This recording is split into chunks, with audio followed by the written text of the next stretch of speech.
안녕하세요. 사연 읽어주는 남녀입니다. 자신의 목적을 위해서라면 수단과 방법을 가리지 않는 사람들도 있죠. 지금 그림 속 이 할아버지가 바로 그런 분이신데요. 그런데 이 할아버지에게 치매가 찾아왔다고 합니다. 도대체 할아버지에겐 어떤 사연이 있는 건지 함께 들어보시죠.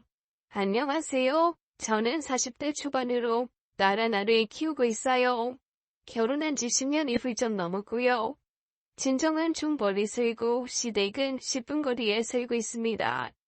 친구들 보니까 친정시댁 집안 분위기가 비슷하기도 하더라고요. 저는 좀 다른 집에 시집을 왔습니다. 시부모님 가까이 있으면서 놀랄 만한 일을 겪어서 팬을 들어봤어요. 여러분은 뭔가에 중독돼 본 적 있으신가요? 너무 깊이 빠져서 헤어나오지 못하는 경험이요.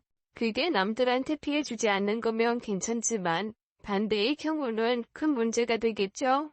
전 어려서 라면을 그렇게 좋아했습니다.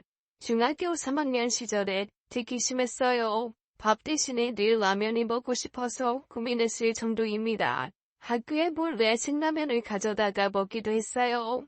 독서실에서 늦게 온 날엔 한밤중에 몰래 끓여 먹다가 들키기도 했고요. 엄마는 저를 말리다 못해 한 번은 라면을 박스째 사다 주셨어요. 한번 질리도록 먹어보라고요. 너무 좋았죠. 거의 매일 라면을 끓여 먹었는데 신기하게도 어느 순간 딱지위어서 쳐다보기도 싫더라고요. 그래서 저절로 라면을 끊게 됐습니다. 그때부터 라면은 입에도 안 돼요. 저는 먹는 음식에 중독됐었던 거였고 질려서 끊었지만 세상엔 한번 발을 들이면 끊지 못하는 나쁜 것들도 있잖아요. 그걸 잘 피해가면서 사는 것도 행운이자 복인 것 같습니다. 다행히 저는 착한 남편과 결혼해서 지금까지 잘 살고 있어요. 술, 담배도 안 하는 사람이에요. 거래처 회사 사람으로 알고 지내다 결혼했는데 연애를 해보니까 진짜 성실하고 착한 사람이더라고요. 우리 남편 성격이나 행동하는 게 알고 보니 시어머니를 닮은 거였습니다. 상견례하고 결혼 준비하면서 알게 됐죠. 우리 시어머니 인품이 정말 좋으신 분이었어요. 사실 시아버지에 대해서는 잘 몰랐습니다. 남편이 말을 아끼기도 했고요. 그런데 결혼하고 보니까 시아버지가 보통 분이 아니었어요. 완전히 하향이셨어요. 그냥 노시는 거면 또 모르겠는데 집안에서 각종 문제를 일으키시는 장본인이셨죠. 아버님은 젊어서부터 사고를 많이 치셨대요. 술 많이 드시는 건 기본이고 그 때문에 싸움도 많이 벌어진 데다 몰래 도박을 하시기도 했다고 들었습니다. 그런 속사정을 알고 난 후 아버님이 달리 보였죠. 저희 부모님은 도박이며 술은 아예 쳐다보지도 않으셨어요. 아버지는 교직 생활 오래 하시다가 퇴직하셨고 엄마는 동네에서 미술학원을 하셨죠. 그래서 시아버지 얘기를 듣고 많이 놀랐습니다. 저는 도박에 빠진다는 게 어떤 건지 잘 몰라서 남편한테 물어봤어요. 아버님, 도박을 얼마나 하신 거야? 얼마 정도 이루셨는데? 말도 마, 넌 상상도 못할 거다. 나 중학교 때 이름 잊을 수가 없어. 그런 드라마 본 적 있지? 아버지가 도박해서 한 집안이 하루아침에 망하는 거. 우리 집도 그랬어. 아버지가 집을 사며 통장까지 다 가져다가 하룻밤 만에 전 재산을 날린 거야. 그때도 어머니가 식당 하면서 힘들게 돈 벌고 나 키우고 있었는데 아버지가 그럴 줄은 정말 몰랐어. 세상이 다 무너진 것 같더라. 하룻밤 만에. 아버님 진짜 도박을 심하게 하셨네. 심하다뿐이야. 나도 나지만 어머니가 고생을 많이 하셨어. TV나 영화 같은 데서 도박하는 거 나오면 지금도 나 못 보잖아. 옛날 생각나서 아버지 그러시는 거 어린 나이에도 이해가 안 되고 남들한테 말하기도 부끄럽더라고. 아버지 때문에 일찍 철이 들었다고 해야 하나? 술에 도박에 좋지 않은 것들만 하시는 아버지 때문에 제 남편과 시어머니는 아주 힘든 시절을 보냈다고 합니다. 남편은 고등학교 때부터 햄버거집에서 아르바이트를 하면서 공부를 했대요. 어머니는 그때 식당을 하셨는데 아버님이 전 재산을 날린 뒤로는 그 식당도 남에게 넘어가고 여러 식당에서 하루 종일 일하셨다고 합니다. 주무시는 시간 빼고는 계속 일만 하셨대요. 정말 고단한 인생을 사셨던 거였죠. 남편도 어머니 고생하시는 거 알고 군말 없이 착하게 학교 다니면서 일찍부터 아르바이트를 했더라고요. 그런 대단한 이야기를 들었는데도 처음부터 다 믿기진 않았어요. 그런데 제가 살아보니까 알겠더라고요. 시아버지의 하얀기는 20년이 지나도 고쳐지지 않았습니다. 남편이 제대해 취업하고 장가 들어 자식까지 보는 동안에도 아버님은 일도 안 하시고 생존 생활비 한 번 안 가져다 주셨대요. 남편은 아주 진저리를 쳤죠. 우리 아버지 돈 쓸 줄만 알지 이런 벌어본 적도 없어. 도박에 술에 나쁜 건 다 하고 이런 말 좀 그렇지만 우리 엄마랑 내 등골만 빼먹으면서 사셨다고 해도 가언이 아니야. 누군데 자기 부모 욕하고 싶겠어요. 남편은 속에 울분이 많이 쌓인 것 같았죠. 그래도 남편이 엇나가지 않고 잘 큰 게 전 너무 대단해 보였어요. 거기서 당신까지 엇나갔어 봐. 어머님도 힘드셨을 텐데. 그래도 보자가 뚫뚫 뭉친 게 어디야. 삐뚤어지는 것도 사치였어. 밤낮 없이 일하고 고단하게 잠든 어머니 보면 눈물이 나더라. 어머니 때문에 공부 열심히 하고 아르바이트도 죽어라 한 거야. 아버지 술에 토박에 그렇게 사는데 나까지 망가져봐. 어머니 어떻게 사셨겠어? 아버님이 어머니 식당 일이라도 도와주셨으면 좋았을 텐데 왜 그러셨지? 이제라도 어머님한테 잘하셨으면 좋겠다. 저희 시아버지는 체격도 좋으시고 힘도 세셨어요. 성격도 불같으셨죠. 제가 좋게 말해서 씨름선수 같다고 했지만 젊어서 한때는 깡패라는 소리도 많이 들으셨대요. 반면 어머니는 성격이 원래 온화하고 순하셨다고 했습니다. 남편도 그런 어머니 닮았고요. 그래서 아버님이 재산 다 날리고 나쁜 행동하시고 다녀도 그게 대항해보지 못했던 것 같아요. 아버님 때문에 바람잘 없어도 남편과 시어머니는 그 폭풍우 비바람 다 묵묵히 참고 살아오신 거죠. 사실 저도 결혼해서 아버님 얼굴 보기가 좀 어려웠어요. 눈도 부리부리하시고 인상이 거칠다고 하니까 좀 무섭더라고요. 그런데 한 3년 전부터 변화가 생겼습니다. 제가 결혼한 지 10년 차 되던 해부터 집안 분위기가 달라지기 시작했죠. 시아버지 연세 65부터였던 것 같아요. 기가 서서히 꺾이시는 게 제 눈에도 보였죠. 물론 처음부터 눈치챈 건 아니에요. 하지만 시간이 지날수록 점점 더 확실해졌어요. 아버님이 어머님 눈치를 많이 보시게 됐죠. 5, 60대에는 남자나 여자나 성호르몬이 확 줄어든다는 얘기를 들었어요. 우리 시부모님도 그러신 것 같았습니다. 이때부터 아버님은 괄괄하시던 성격 다 빠지고 수더분해지셨어요. 그 좋았던 체격도 변하셨죠. 근육도 빠지시는 것 같고 목소리도 작아지시고요. 전에는 목소리가 정말 크셨거든요. 반면에 시어머니는 목소리도 엄청 커지시고 괄괄해지셨죠. 그 순하시던 분이 벌컥 화도 잘 내시고요. 이렇게 두 분의 상황이 바뀌면서 전세가 역전됐습니다. 어머님은 생전 안 하던 말씀을 팍팍 하시더라고요. 우리 부부가 있어도 상관하지 않으셨어요. 전에는 엄청 조심하신 편이었거든요. 순한 양을 데려다가 사나운 호랑이를 만든 건 다 네 시아버지야.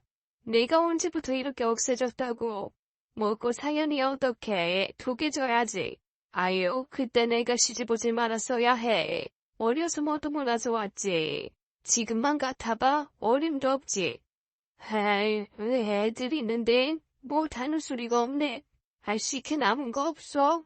둘이 입 가지고 말도 못해요. 시켜 애들 싸줄 거밖에 안 남았어요. 어제도 한 통 다 마셔놓고 또 찾아요. 나이를 생각해야지.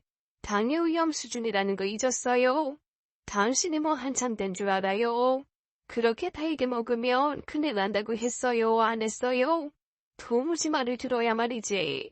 시아버지는 어느새 기가 파고드셨고 시어머니한테 잡혀세게 되었습니다. 전 이런 변화가 너무 신기하기도 하고 당황스럽더라고요. 남편도 그걸 느끼는지 궁금해서 한번 물어봤어요. 여보, 아버님 불러보기 순해지신 것 같지 않아? 나 결혼해서 처음 왔을 때 아버님 진짜 무서웠는데 지금은 달라지셨어. 나만 느껴? 나도 느꼈어. 다른 사람은 다 그래도 우리 아버지는 안 그러실 줄 알았는데 이 사람 다 똑같네. 지난번에 갔다가 깜짝 놀랐잖아. 어머님이 아버님한테 잔소리하는 거 들었지? 어머님, 이제는 참지 않으신댔어. 하고 싶은 말씀 다 하시더라. 아버님은 한마디도 못하시고. 우리 어머니 아버지 앞에서 큰소리 한 번 못 내셨는데 이 진짜 세월 이야기인가 보다. 어머님이 그러셨잖아. 순한 양이었는데 사나운 호랑이 됐다고. 그 말 듣는데 난 좀 마음 아프더라. 혁종의 세월이었잖아. 아버님 술에 도박에 얼마나 고생하셨어? 이제 숭에게 마음껏 하시려나 봐. 화도 막 내시고. 보기 안 좋아도 네가 이해해. 어머니가 그러는 거 나 말리기 싫어. 너무 오래 참고만 살아오셨거든. 이제라도 그렇게 하셔야지. 그렇게 시어머니는 집안의 우두머리로 무뚝 서게 되셨죠. 그리고 사건이 벌어졌어요. 집안의 여왕벌이 되신 어머님이 아버님께 굶주령을 내리게 된 겁니다. 아버님은 한 달 전에 술을 드시고 구주망태가 돼서 집에 오셨어요. 성격이 수더분해지셨어도 여전히 술 좋아하시는 건 보고 지셨죠. 아이고 이 양반아, 어디서 이렇게 마시고 들어왔대? 술에 쩔었네 쩔었어. 저희 부부는 그날 시댁에 자러 왔어요. 다음 날이 어머님 생신이셨거든요. 아침에 생신상 차려드리려고 기분 좋게 왔는데 아버님 술 주정하시는 걸 보게 된 거죠. 비틀거리면서 들어오신 아버님의 발에 신발이 없더라고요. 어디 밖에다 벗어두신 건지 잃어버리신 건지 알 수 없었죠. 아니 얘, 이게 무슨 냄새냐? 그러게요 어머니, 이거 무슨 똥냄새 아니에요? 어떡해. 아버님 양말에 똥 묻었나 봐요. 뭐야? 아니 이 양반, 신발은 어디에 두고 양말만 신고 들어왔어? 어디서 똥 밟았나 보네, 개똥. 어머님은 기겁하시고 아버님을 끌어안치려고 하셨어요. 그러나 아버님은 너무 취하셨는지 기분이 좋으셨습니다. 노래를 부르시고 춤을 추시면서 온 집안을 다 헤집고 다니셨죠. 거실이면 부엌에 것 없이 똥이 찍혔어요. 냄새가 정말 지독했습니다. 가만히 못 있어요. 양말에 똥 묻히고 들어와서 뭐 하는 거야? 이거 봐요. 가만히 있으라고요. 아유, 기분 좋다. 한 세상 이렇게 신나게 놀다 가면 그만이지. 아이 노세 노세 젊어서 놀아. 아버님은 좋아하시는 노래를 부르시면서 춤을 추셨어요. 남편까지 나와서 아버님을 뜯어말렸는데 잡지 말라고 남편을 부르치던 아버님은 제가 사온 케이크 위로 넘어지셨어요. 다음 날 어머님 생신상 위에 올리고 촛불 켜려던 그 케이크가 아버님 때문에 다 뭉개졌죠. 설상가상으로 아버님은 그걸 발로 막 밟으셨어요. 뭐가 이렇게 푹신하고 미끄러워. 헤이 아이고 좋다. 아버님, 그거 어머님 케이크인데. 여보, 아버님 좀 알려봐. 에이 아버지, 정신 좀 차리세요. 아이 진짜 미치겠네. 어머닌 화가 머리끝까지 나신 것 같았죠. 이 양반아, 아들 그려면 굽게 늙어. 술은 또 왜 마시고 들어와서 이 난리야. 신발은 어디 내버리고 양말에 개똥을 묻히고 들어와. 아이고 내가 못 살아. 징글 맞은 이 영감탱이 가만 안 둬. 아버님은 양말에 묻힌 개똥으로 온 집안을 들쑤셔 놓으셨죠. 냄새가 말도 못하게 지독했어요. 남편이 겨우 아버님을 잡아서 양말을 벗겼고 옷을 갈아입혀 드리고 씻긴 다음 주무시게 했죠. 저는 락스를 찾아서 집안 곳곳을 청소하기 시작했습니다. 아버님 때문에 뭉개진 케이크도 버리고요. 정말 속상하더라고요. 특별히 비싼 데서 맞춘 케이크인데 아까워 혼났어요. 그날이 통해 어머님은 냉수 한 컵을 들이키시더니 이러셨죠. 내가 저 양반이랑 결혼했으면서 볼골 못 볼골 다 봤지만 이제 돈을 못 참는다. 저희들 그냥 못 넘어가. 네 아버지 내일부터 금주다 금주. 어머니 손바닥으로 식탁을 탕하고 내리치시더니 방으로 들어가셨죠. 두 분은 각방 쓴 지도 오래됐어요. 전 어머님이 화가 나셔서 그냥 하시는 말씀인 줄 알았는데 다음날 아버님과 저희 앞에서 공개적으로 선언하셨습니다. 숙취 때문에 괴로워하시는 아버님을 앞에 두고 어머님은 손전포고를 하셨어요. 아이고, 속 아프니까 꿀물 좀 줘. 당신, 이 약속하기 전엔 물 한 방울도 못 줘요. 아, 왜 그래? 이거 어지럽고 목말라 죽겠어. 꿀물에 얼음 좀 타줘. 오늘부터 술 한 방울이라도 마시면 이혼이에요. 알겠어요? 아이 뭐, 대답하라고요. 알겠어요, 모르겠어요. 아이 새아가, 아이 나 물 좀 다오. 아이 사람 왜 이래? 다들 가만히 있어라. 무슨 꿀물이에요? 술 마시고 들어와. 온 집안을 똥천지로 만들어 놓고 우리가 어젯밤에 어떤 고생을 한 줄 알아요? 아니 내가 똥을 쌌어? 똥을 싼 거는 걔지만 그 똥을 묻히고 온 건 당신이라고요. 앞으로 술 한 방울이라도 입에 대봐요. 그땐 바로 이혼이에요. 알겠어요?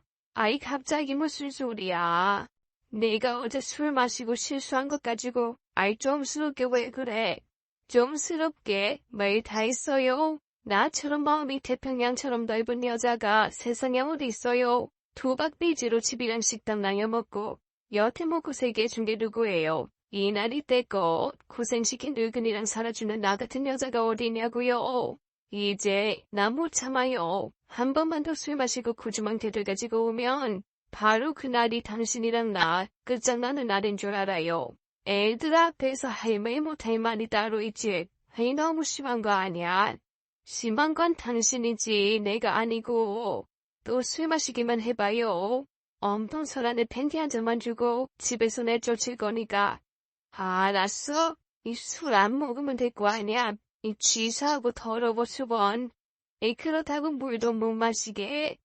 빨리 꿀물이나 줘. 집에 꿀이 어디다고 자꾸 꿀물을 달래. 냉장고에 찬물 있으니까 그거나 먹고 속 차려요. 우유 내가 속 터져서 못 살아. 그때부터 시아버지는 술을 못 드시게 됐어요. 반강제로 금주를 하시게 되신 거죠. 이제는 어머님 고역이 엄청 크셨기 때문에 아버님은 더 이상 반항도 못하셨습니다. 지금까지 돈 한 번 벌어본 적 없으셔서 아버님은 경제력도 없었어요. 뭐라든 어머님께 손을 보여야 했죠. 그날 이후 아버님이 친구분께 하소연하는 걸 들었습니다. 아버님도 힘드신 것 같았죠. 한 사람이 아주 화가 단단히 났어. 자네랑 술 마시고 들어온 날이지. 그날 신발을 잃어버리고 양말에 개똥을 묻히고 들어온 모양이야. 그것 때문에 저 사람이 열받아가지고 또 술 마시면 갈라서 자고 아주 이를 득득 깔아. 그래. 앞으로 나 한동안은 술 못 마시니까 그렇게 알고 있어? 아버님이 그러시는데도 친구분은 또 술 마시라고 나오라는 것 같았죠. 못 마신다니까. 한 번만 더 마시면 난 내주는데 이 방법 없어. 당분간은 납작업 들어있어야지. 내가 돈이 있어 뭐가 있어. 내쫓기면 핀털터리로 나가야 하는데 그러면 노숙자밖에 더 어딨어? 그러니까 나한테 술 마시자는 전화하지 말라고. 괜히 속 시끄러우니까. 그래도 50년 넘게 드셔온 술을 단번에 끊기는 어려우셨을 거예요. 제가 보니까 아버님은 어떻게든 어머님께 안 들키고 몰래 술을 드시는 것 같더라고요. 그렇게라도 하셔야 숨통이 트이시는 것 같았습니다. 하지만 쉽지 않으셨을 거예요. 어머님은 음주 단속하는 경찰처럼 외출하고 돌아오시는 아버님께 꼭 술 검사를 하셨어요. 여기 후 하고 불어봐요. 술 마셨는지 안 마셨는지 확인해야 하니까. 어머니가 후 불어보라고 하시면 아버님은 또 그대로 따라 하셨죠. 그런 두 분 모습에 전 몰래 웃기도 했습니다. 어머님이 워낙 철저하게 하시니까 아버님은 점점 답답해 하시는 것 같았어요. 용돈이 반 이상 줄어 술을 사드실 수도 없었고 밖에서 누구한테 얻어 드신다고 해도 술을 끼고 들어오셔야 하니까 이래저래 골치가 아프신 것 같았죠. 제가 봤을 때 아버님은 어머님을 속이고 어떻게 술을 마실 수 있을까 고민하시는 것 같았어요. 그리고 연달아 사건이 벌어졌죠. 언젠가부터 아버님은 등산을 다니기 시작하셨어요. 술을 끊었더니 할 재미있는 것도 없고 점심 먹고 나면 심심하니까 산이라도 다녀보려고 오늘부터 할 거니까 물이랑 과일 같은 것 좀 사줘. 혹시라도 중간에 막걸리 마실 생각이면 집어치워요. 내가 다 아는 수가 있다고요. 당신이랑 사는 동안 술 냄새는 질리게 맡아서 술 한 모금만 마셔도 귀신같이 하니까 나 속일 생각 말아요. 걱정하지 마로. 내가 무슨 술을 마신다고. 술 생각하지도 않았는데 무슨. 그런데 잠깐 다녀오신다는 아버님 등산 가방이 엄청 컸습니다. 전 깜짝 놀라서 여쭤봤죠. 아버님, 무슨 가방이 이렇게 커요? 등산 가방이 이만한 것밖에 없구나. 작은 걸 하나 사던지 해야지. 그럼 다녀오마. 그날 어머님이랑 전 오후 내내 김치를 담갔고 저녁 때가 다 돼서야 아버님이 오셨어요. 어머님은 부엌에서 뒷정리를 하셔서 제가 아버님을 맞이했죠. 그런데 아버님께서 메고 가셨던 가방이 유난히 무거워 보였습니다.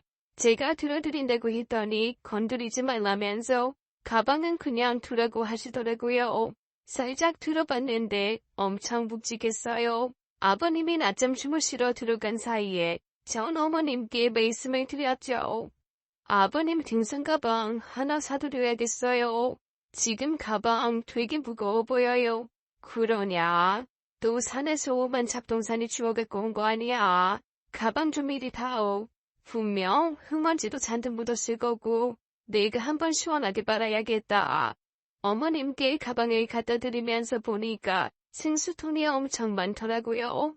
그게 다 뭐냐? 그러게요. 약수물을 떠오신 것 같아요. 뒷산 약수터물.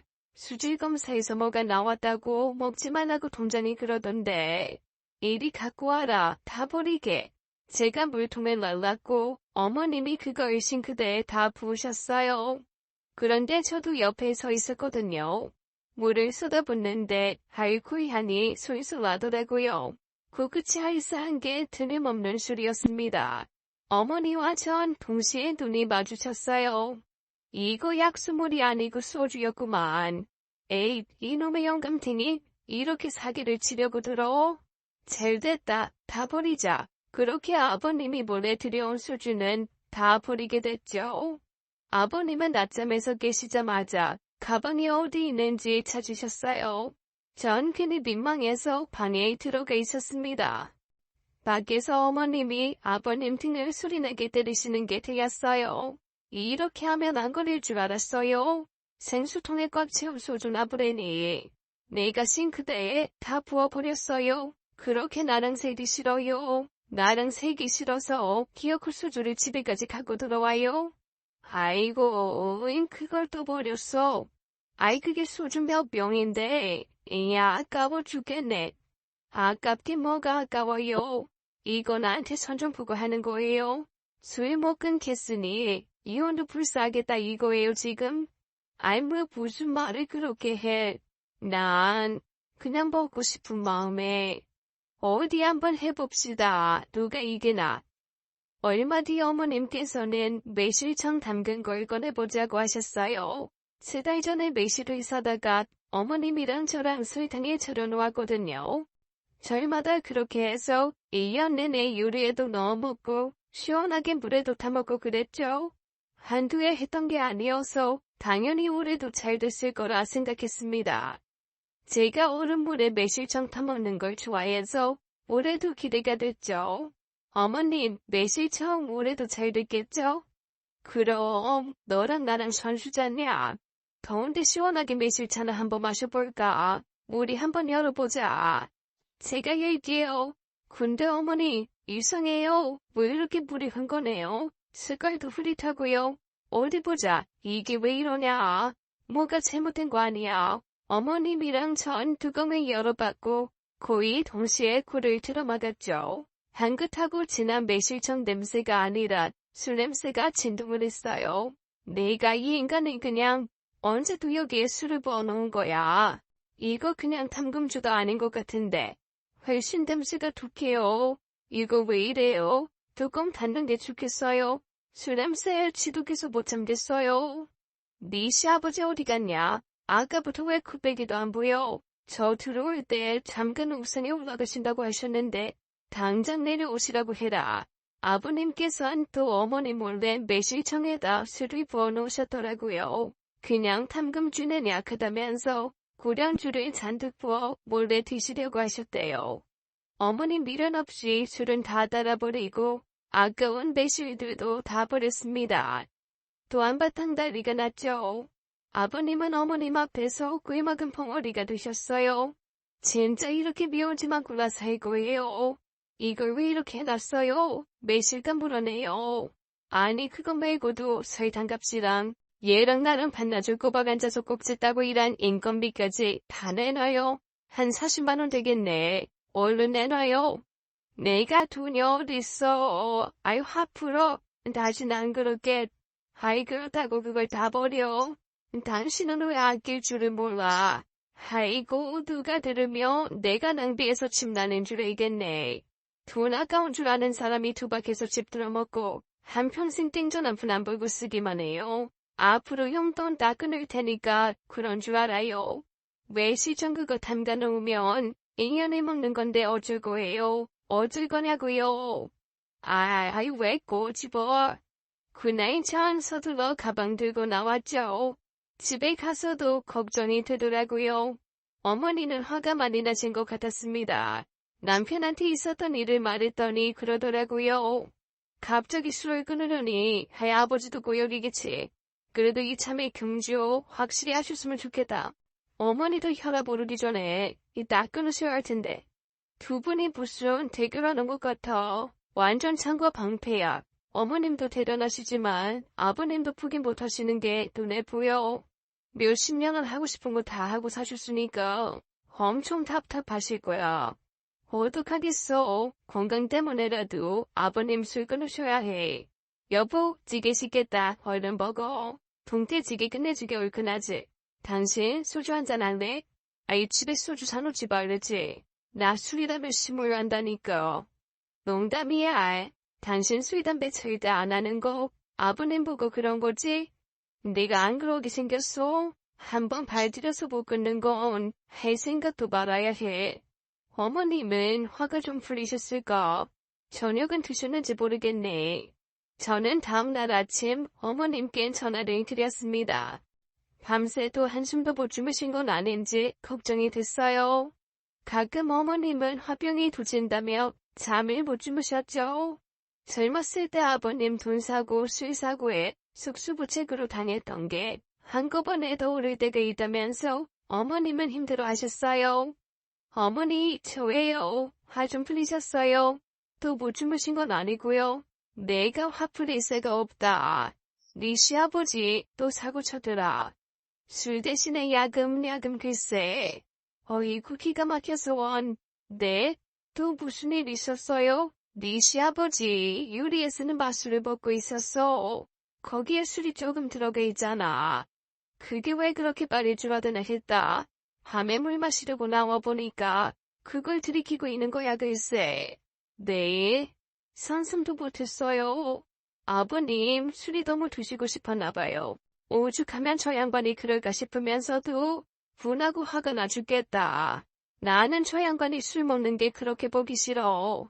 어제 저녁 어머님은 너무 심했나 싶은 마음에 아버님 좋아하시는 갈치조림을 하려고 하셨대요.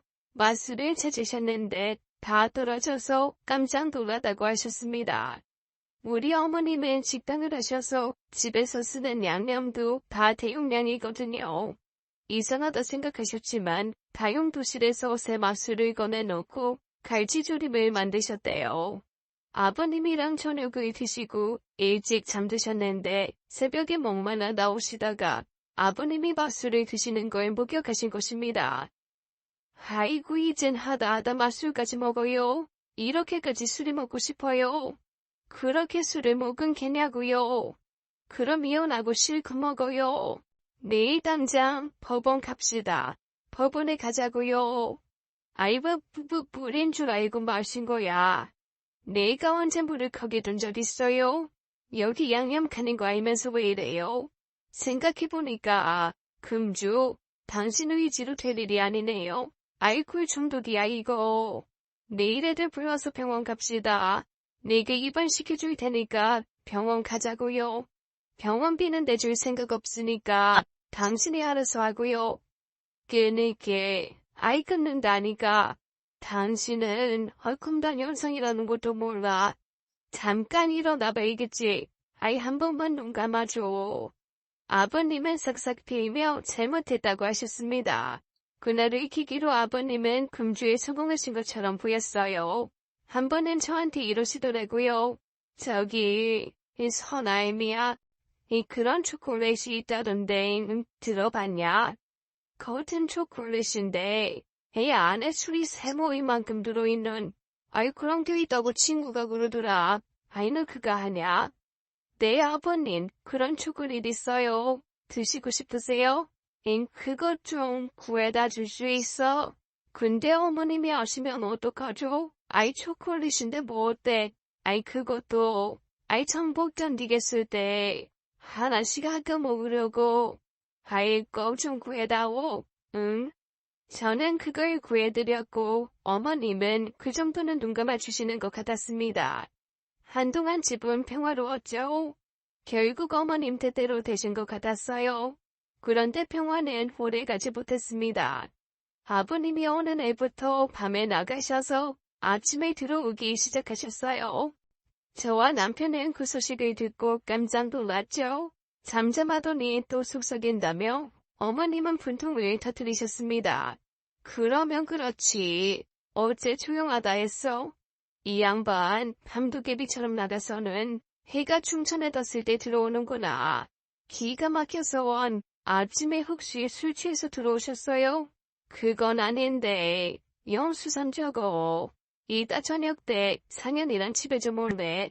자식들 앞에서 거짓말 하겠니? 네가 물어보면 또 딱 잡아댈 것 같아서 전 퇴근하는 남편 데리고 시댁에 갔어요. 어머님은 또 시댁이냐며 아버님을 나무라셨죠. 그런데 아버님이 이렇게 말씀하시는 거였습니다. 아이 모르겠어. 아이 당최 기억이 안 나. 내가 뭐라고 하는지 나도 궁금해요. 뭐라고요? 아니 기억이 안 날 정도로 술을 왜 또 퍼마셨어요? 그러다가 길바닥에 쓰러지면 그대로 저세상 가는 거라니까. 아이 술은 한 방울도 안 먹었다니까. 당신도 그랬잖아. 술 냄새도 안 나는데 아이 이상하다 그랬어 안 그랬어? 그랬긴 그랬죠. 시아버지는 정말 헐덜덜한 표정을 지으셨어요. 어머님은 혹시 도박을 했나 의심해봤지만 아버님께는 그럴 돈도 없으셨대요. 아버님 용돈은 일주일에 2만 원밖에 안 드셨죠. 그 돈으로 외출도 하시고 로또나 가끔 사시는 것 같았습니다. 얘들아, 네 아버지 이상하긴 이상하구나. 아버지 솔직히 말씀하세요. 어디 다녀오셨어요? 기억 안 나시는 거 거짓말이죠? 야, 아니야 이 녀석아. 이 기억이 나면 나도 시원하겠다. 이 답답해 죽겠어. 어디 다녀온 것 같긴 한데 아이 필름이 끊긴 것처럼 기억이 안 나. 여보, 아이 내가 뭐라고 하면서 나갔어? 당신이 나한테 어디 간다 말하고 다니는 사람이에요? 이게 또 무슨 일이래? 아유 골치 아파. 며칠 후 또 아버님은 외출한다고 나가셨다가 하루가 지나도 돌아오지 않으셨어요. 저희는 너무 걱정돼서 한숨도 못 자고 아버님을 기다렸죠. 다음날 경찰서에서 연락이 왔어요. 저희 아버님을 모셔가라는 거였어요. 아버님이 집을 못 찾겠다고 하시면서 경찰서에 찾아갔다는 얘기였죠. 그런 일까지 겪자 저희 가족들은 심각성을 느꼈어요. 아무래도 시아버지께서 치매에 걸리신 게 아닐까 그런 생각이 들었죠. 시아버지께서 또 집에 나가시면 큰일이 날 것 같았습니다. 하지만 다들 일을 하고 있어서 어쩌면 좋을지 고민이 됐죠. 제가 며칠은 휴가 낼 수 있어요. 지금 당장은 제가 아버님 곁에 있을게요. 너무 걱정 마세요. 고맙다 에미야. 정말 이제는 술 끊고 사람처럼 사는 거 보려나 했더니 왜 정신이 왔다 갔다 하는지 원. 여보 고마워. 당신이 좀 수고 좀 해. 알았어. 너무 걱정하지 마. 내가 아버님 잘 살펴볼게. 바로 다음 날부터 전 아버님과 하루 종일 함께 있었죠. 그런데 제가 봐도 시아버지 증상은 눈에 띄게 나빠지셨어요. 며칠 사이에 저까지 못 알아보셨죠. 한 번은 이런 일도 있었습니다. 아버님 왜요? 저한테 하실 말씀 있으세요? 혹시 시장하세요? 방금 식사하시긴 했는데 뭘 드릴까요? 아줌마는 누구세요? 우리 엄마는 어디 갔어요? 아버님, 저예요, 며느리요. 선아임이요. 아줌마 몰라. 우리 엄마 어딨어? 엄마가 나 말 잘 들으면 시장에서 도나스 사다 준댔는데 도나스 먹고 싶어. 알바이 엄마 찾아줘. 제가 나가서 빵 사올까요? 도넛이요? 아니 싫어. 우리 엄마 찾아줘. 엄마 보고 싶어. 저는 정말 당황스러웠습니다. 또 이러시기도 했어요. 시아버지는 안방에서 낮잠을 주무셨는데 갑자기 우는 소리가 들렸어요. 제가 가보니까 이불 밖에서 울고 계시더라고요. 깜짝 놀란 게 이불이 축축했습니다. 주무시다가 소변 실수를 하셨더라고요. 전 너무 당황스러웠죠. 당장 남편한테 전화를 했고 남편이 회사에서 달려와 뒤처리를 했습니다. 점점 아버님을 혼자 돌보는 게 벅차다는 생각이 들었죠. 혼자 식탁에 앉아 고민을 하고 있었는데 아버님이 또 이러시는 거였어요. 새아가, 미안하다. 무능한 시아버지 때문에 고생이 많지. 아무것도 해준 게 없는데 잘 챙겨줘서 고맙다. 아버님, 저 알아보시겠어요? 저 누구예요? 누구긴 누구야. 하나밖에 없는 며느리지. 대번에 반가운 마음이 들었죠. 아버님이 괜찮아지신 건가 했어요. 고맙다는 얘기 같은 건 평소에 절대 하지 않으시기 때문에 놀랐습니다. 한편으로는 진작 어디가 안 좋으신 건가 싶기도 했고요. 그러시더니 몇 시간 후에는 또 이러셨죠. 내가 좁지만 조금이라도 모아둔 게 있어. 너한테 주고 싶구나. 숨겨놓은 돈이라도 주시려나 했는데 아버님은 제 손바닥 위에 박하사탕 5개를 꺼내주셨어요. 아버님, 이걸 저 주시려고 모아두셨어요? 아껴서 조금씩 먹어. 귀한 거야.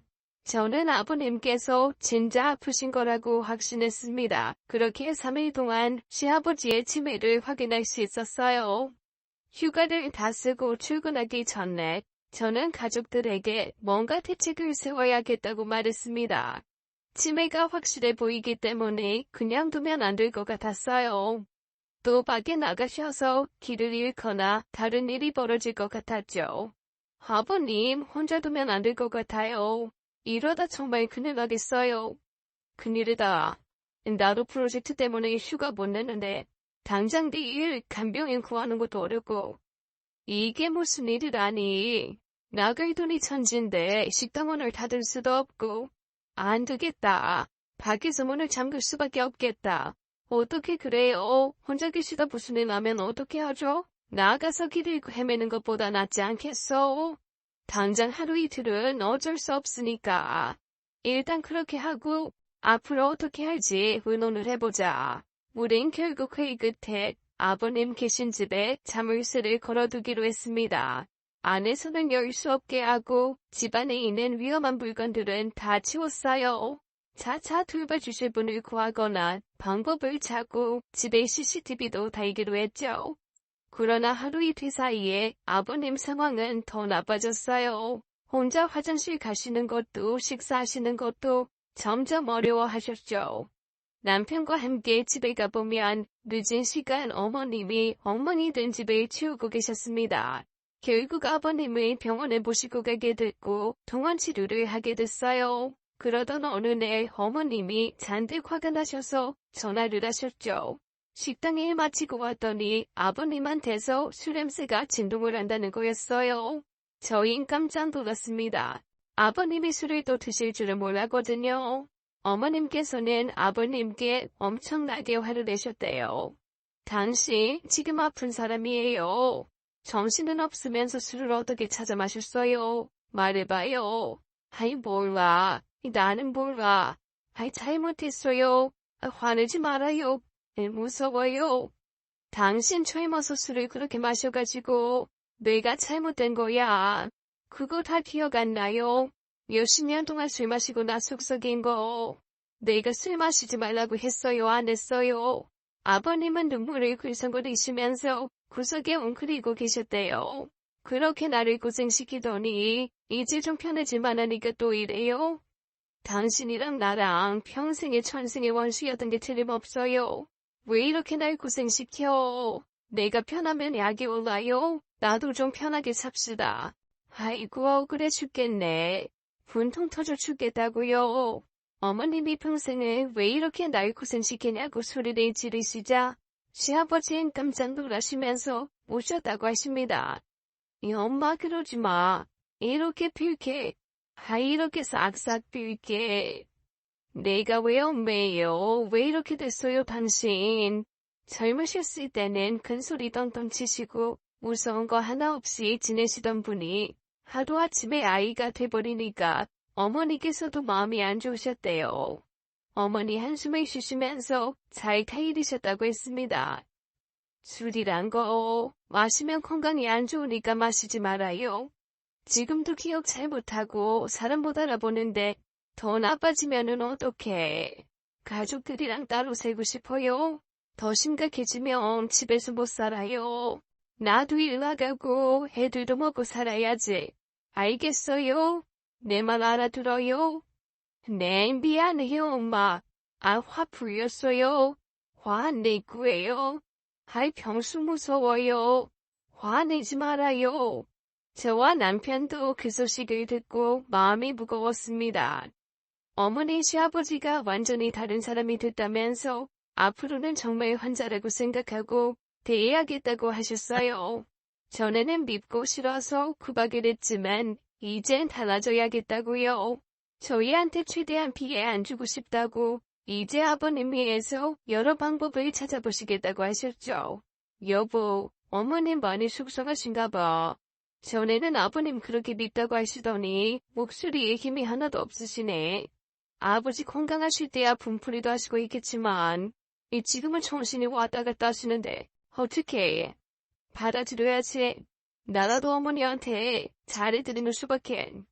생각하면 어머니도 안 되셨어. 평생 고생만 하시고 이제 좀 큰 소리 치면서 사시나 했더니 바로 다음 날 퇴근하고 오는 길에 어머님을 만났어요. 저쪽에서 힘없이 걸어오시는데 마음이 짠해서 혼났습니다. 전 어머니한테 달려가 배장을 속였어요. 어머니, 우리 단팥죽 한 그릇 먹고 갈까요? 그러고 싶은데 상황이 얼른 가야지. 그 양반 혼자 있잖아. 보정이 가면 되잖아요. 어머니 힘내세요. 어제 어머니랑 통화하고 저랑 손아빠가 걱정 많이 했어요. 아버님 돌보시다가 어머님까지 건강 상하시면 어떡해요? 네 시아버지 그렇게 밉더니 저렇게 아프니까 괜히 또 마음이 약해진다. 식당도 접어야 할지 모르겠어. 간병비가 한두 푼 드는 것도 아니고 내가 하는 게 낫지 않겠니? 어머니는 식당을 굉장히 아끼셨어요. 작지만 깨끗하고 정성스럽게 운영하고 계셨죠. 기운이 있을 때까지는 식당 일을 계속해서 자식한테 손 안 벌리고 싶다고 여러 번 말씀하셨을 정도입니다. 간병이 쉬운 일이 아닐 텐데 어머님이 걱정스러웠어요. 전보다 부쩍 기운도 없으신 것 같고 너무 마음이 아팠죠. 팥죽을 얼른 포장해서 어머님 모시고 집으로 가야 되었어요. 글쎄 시부모님 집 앞에 경찰차가 와 있더라고요. 어머니 무슨 일 났나 봐요. 대문 앞에 경찰차가 와 있어요. 아니 이 사람 혹시 일 낸 거 아니야? 얼른 가보자. 저희는 깜짝 놀라서 집에 가봤죠. 대문이 활짝 열려있고 경찰들은 벌써 안으로 들어가 있었습니다. 그랬는데 경찰이 자물쇠를 부수고 들어가는 게 보이더라고요. 뭐 하는 거예요? 왜 남의 집 자물쇠는 부수고 그래요? 누가 신고했어요? 그 사이 문이 열렸고 경찰들은 순식간에 집으로 들어갔습니다. 그러더니 시아버지 양팔에 쇠고랑을 채우고 나왔어요. 어머님과 전 혼비백산했죠. 이게 무슨 일인가 싶어 심장이 덜컹 내려앉았습니다. 어머님, 경찰들이 아버님 팔에 수갑 채웠어요. 왜들 이래요? 이 사람 치매 걸려서 집에 혼자 있는데 뭘 잘못한 거 아니에요? 사람 잘못 본 거 아니냐고요? 고병수 씨 배우자 되시나요? 네, 맞는데요. 이분 특수상해 및 불법 도박 혐의로 체포되셨습니다. 네, 불법 도박 특수상해요? 믿을 수가 없었습니다. 아버님은 분명 괜찮으셔서 계속 집에만 계셨는데 무슨 얘기인지 이해가 되지 않았죠. 어머님은 털썩 주저앉으셨습니다. 얼굴이 백지장처럼 하얗고 꼭 기절하실 것만 같았어요. 어머니, 정신 놓으시면 안 돼요. 제가 손아빠한테 전화할게요. 어머니, 정신 차리세요. 이게 무슨 일이냐? 경찰이 하는 말 들었어? 불법 도박, 상해, 선아임이야. 왜 이렇게 어지럽냐? 왜 세상이 빙빙 돌아? 전 너무 겁이 나서 남편한테 전화해 상황을 알렸습니다. 그 와중에도 아버님께서는 경찰들한테 아이 같은 말투로 아저씨들 누구냐고 나 학교 가야 된다고 하시더라고요. 아저씨들 누구예요? 아니 나 학교 가야 되는데. 엄마가 모르는 사람 따라가면 안 된다고 했어요. 아이 바르이 공부해요. 엄마, 아이 나 좀 살려줘요. 엄마, 나쁜 사람들이 나 데려가요. 구병수 씨, 연기하지 마세요. 다 알고 왔어요. 먼저 체포된 정명진, 그 사람이 다 실토했어요. 지명인 척 가족들 소리고 집에 숨어 있다는 걸 알고 왔다고요. 경찰들이 아버님한테 연기하지 말라고 막 화를 내더라고요. 전 순간 기가 막혀서 할 말을 잃었죠. 분명히 경찰들이 이렇게 말했어요. 아버님이 치매인 척 우리를 속였다고요. 어머님도 그 얘기 듣고 저와 눈이 마주쳤죠. 아버님은 경찰차에 연행돼 가셨고 어머님과 전 택시를 잡아 타고 뒤따라갔습니다. 가보니까 남편이 먼저 도착해 있더라고요. 여보, 이게 무슨 일이야? 어머니 괜찮으세요? 경찰들이 아버님 수갑 채우고 데려갔어. 그리고 여보, 경찰 하는 말이 너무 기가 막혀. 아버님이 치매인 척 연기를 하실 때 우리를 다 속였다면서 막 혼나더라고. 뭐? 그리고 경찰서에서 새롭게 알게 된 사실에 충격을 금할 길이 없었습니다. 아버님은 치매도 아니었고 다시 도박에 빠져 있었던 것이었죠. 우린 모두 경악했어요. 어머니는 울부짖었습니다. 이게 어떻게 된 거예요? 재벌 이렇게 멋진다더니 정말 당신 도박했어요? 내가 뼈 빠지게 일해서 산 집이랑 식당 나눠먹고 하나밖에 없는 아들 그렇게 고생시키더니 정신 못 차리고 또 그 버릇이 또 도졌어요. 식구들 다 속이면서 연기까지 하고 내가 못 살아. 억울하고 분해서 못 살아. 고정하세요. 이러다 어머니까지 쓰러지시면 어떡해요? 사년아.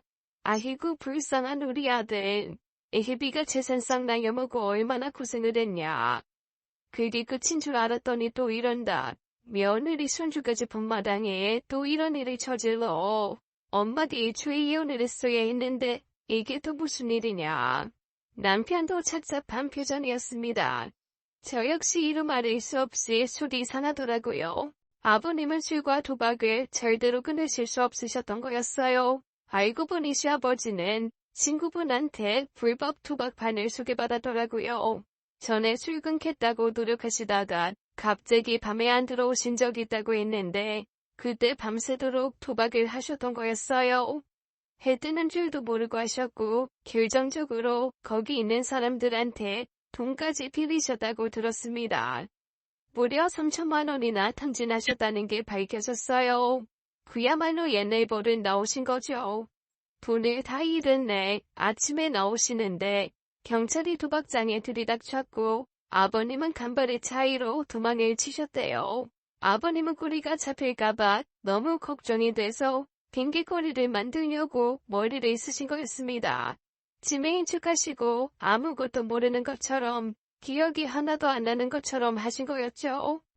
연기까지 하면서 거짓말로 위기를 모면하려고 했지만 이렇게 경찰에 잡히셨습니다. 저희 모두 큰 충격을 받았죠. 심지어 현관문에 자물쇠를 걸어뒀을 때에도 아버님은 창문을 넘어서 여기저기 도박을 하러 다니셨다고 했습니다. 하루 종일 도박을 하시다가 가족들이 퇴근할 때가 되면 돌아와서 집에 있었던 것처럼 하셨고요. 나름의 알리바이를 열심히 만드신 거였습니다. 저흰 감쪽같이 속아 넘어간 거였어요. 또 아버님께 술 냄새가 나던 날에는 도박판에서 빌린 돈을 다 잃은 시아버지가 열받으셔서 같이 도박하던 사람을 술병으로 때리고 도망갔다고 했습니다. 시어머니 이 말씀을 듣고 진짜 이숨을 잃으셨죠. 경찰들 앞에서 시아버지를 사정없이 막 때리셨어요. 머리를 쥐어뜯고 꼬집고 물고 하시는데 이승을 잃으신 것 같았습니다. 저희가 겨우 말려서 두 분을 떼어놓았어요. 이젠 진짜 끝이야 끝이라고. 당신은 사람도 아니야. 그냥 사람 가죽만 쓴 짐승이지. 아픈 것도 연기를 해. 그렇게 고생만 한 나를 또 걱정시키고 힘들게 해. 도박이 폭력으로 수갑을 차. 젊어서는 바람까지 피더니 그 더러운 버릇 하나도 못 버리고 또 사람을 이렇게 놀래키냐고. 이혼이야. 당장 이혼. 지금 이 순간부터. 당신이랑 나는 모르는 사람이야. 알겠어? 짐승만도 못한 인간아. 어머니는 저희 앞에서 모진 말을 막 쏟아내셨어요. 물론 아버님은 고개를 푹 숙이고 아무 말도 못하셨죠. 남편 역시 말도 못하게 속상해했습니다. 아버지, 어떻게 이러실 수 있어요? 저랑 어머니랑 어떻게 살았는지 뻔히 아시면서 끝까지 이러실 수 있어요? 저도 두 손 두 발 다 들었어요. 이제 전 아버지한테 조금도 희망이 없고 아버지 없는 걸 놓치고 살게요. 지긋지긋한 부모 자식 연도 끊어내자고요. 죄값 되게 받으시고 앞으로도 찾지 마세요. 아시겠어요? 자신이 버림받을 거란 생각이 드셨는지 아버님은 무릎을 꿇고 비시더라고요. 잘못했다고 마지막 실수였다고 제발 용서해달라고 하셨죠. 아이 여보, 아이 얘들아, 아이 나 버리지 마. 아이 나 이번에 들어가면 징역 살 텐데. 아이 오빠라지는 해줘야지. 아니, 아이 변호사라도 해줘야지. 아무리 그래도 내가 아빠고 남편인데 애 너무 매정하게 굴지 마. 아이 나 좀 살려줘라 여보. 아이 상현아. 아이 요새아가. 꿈깨. 당신한텐 이런 남편도 쓸 수 없어. 변호사? 오빠라지? 그걸 나한테 왜 바래? 우리 이사 갈 거고 전화번호도 싹 바꿀 거야. 당신이란 일절 연락 안 할 거니까 죽이 되든 밥이 되든 당신 혼자 다 감당해요. 우리가 무슨 죄가 있어. 그저 마음이 약해 빠진 거 그거 하나 잘못이지. 사람 같지도 않은 당신이란 인간이랑 예전여기 헤어졌어야 했는데. 가자 얘들아. 아이 여보, 아이 어디가? 상현아, 아이 선아임이야. 그렇게 시아버지는 징역 1년을 선고받았습니다. 어머님은 경찰서에서 나온 그 순간부터 아버님 관련된 일에 완전히 신경을 끄셨어요. 변호사도 안 써주시고 아무것도 챙겨주지 않으셨죠. 남편과 저한테도 일제히 신경 쓰지 말라고 하셨고요. 두 분은 결국 황혼 이혼을 하셨습니다. 아버님의 치매 연기 또다시 순단 도박이 결정타였죠. 개과천선한 줄 알았던 아버님께 그렇게 배신을 당하고 어머니 마음은 완전히 돌아서게 됐어요. 이혼하시면서 남편과 저한테 많이 미안해 하셨습니다. 하루는 남편 붙잡고 우셨어요. 다 엄마가 못난 탓이다. 진작 하나 썼으면 또 이렇게까지 고생시키지 않는 건데. 고등학교 때부터 아르바이트 하면서 공부하고 알아서 대학도 가고 취직도 하고 얼마나 자랑스러운 아들인지 몰라. 미안하다 승현아. 엄마가 술이 너무 물렀던 것 같아. 안 그랬으면 네 아버지 이런 걸까지는 안 봐도 됐을 텐데. 어머니가 왜 미안해요? 다 아버지 잘못인데. 그런 생각 말고 이제 훨훨 자유롭게 사세요. 일생을 희생만 했잖아요, 우리 어머니. 이제 하고 싶은 건 마음껏 하시면서 즐기면서 사세요. 식당 일도 좀 줄이고. 네, 어머니. 저 사실 어머니 존경해요. 그런 상황에서 이만큼 살아오신 것도 대단하신 것 같아요. 상현 씨도 그랬어요. 어머님이 제일 멋지고 강한 분이라고. 상황이 이렇게 된 거 어머니 탓 하나도 없어요. 앞으로 자유롭게 사세요. 응원해요, 어머니. 고맙다, 얘들아. 정말 고마워. 우리 어머님은 아버님이랑 남남이 되신 후 드디어 해방감을 맛보셨습니다. 집도 이사를 하시고 혼자 편하게 사시는 모습 보니까 그동안 어떻게 그렇게 사셨나 싶었어요. 어머니는 날이 갈수록 얼굴이 펴지셨습니다. 수영도 배우시고 여행도 다니시고 친구분들도 많이 만나셨죠. 집 팔고 남는 돈은 든든하게 저축해 놓으시고 식당도 운영 시간을 줄여서 하고 계세요. 단골들이 꾸준히 찾아서 어머님을 신나게 일하고 계십니다. 어머님은 워낙 생활력이 좋으신 분이세요. 걱정하고 근심할 일이 없어지니까 내 길을 다신 듯 더 재밌게 사시더라고요. 한평생 희생하신 어머니를 위해 남편과 저는 최선을 다할 생각이에요. 같은 여자로서 또 시어머니로서 우리 어머니 정말 닮고 싶은 분입니다. 지금까지 그래왔던 것처럼 존경하고 사랑할 거예요. 사실 가끔은 남편보다 우리 어머니가 더 좋거든요. 인품 좋으시고 마음 넉넉하신 우리 시어머니, 앞으로도 쭉 행복하셨으면 좋겠습니다. 제 사연은 여기까지입니다. 긴 이야기 들어주셔서 감사해요. 생활력도 있고 마음씨 너그러우신 시어머니, 착한 심성에 마음 약한 시어머니 성격 탓에 엇나가는 남편을 너무 오래 참아준 것 같습니다. 그동안 너무 고생 많은 인생을 사셨지만 자신 며느리의 존경을 받고 사시는 걸 보면 반쯤은 성공한 인생인 것 같네요. 가족까지 숙여가며 뒤에서 몰래 자기가 하고 싶은 일을 하고 다닌 시아버지는 평생 가족들 속썩여가며 사신 대가를 이제야 툭툭히 치르게 되었네요. 부디 사연자분의 가정에 행복한 일만 가득하길 바라겠습니다. 오늘 사연은 여기까지입니다. 감사합니다.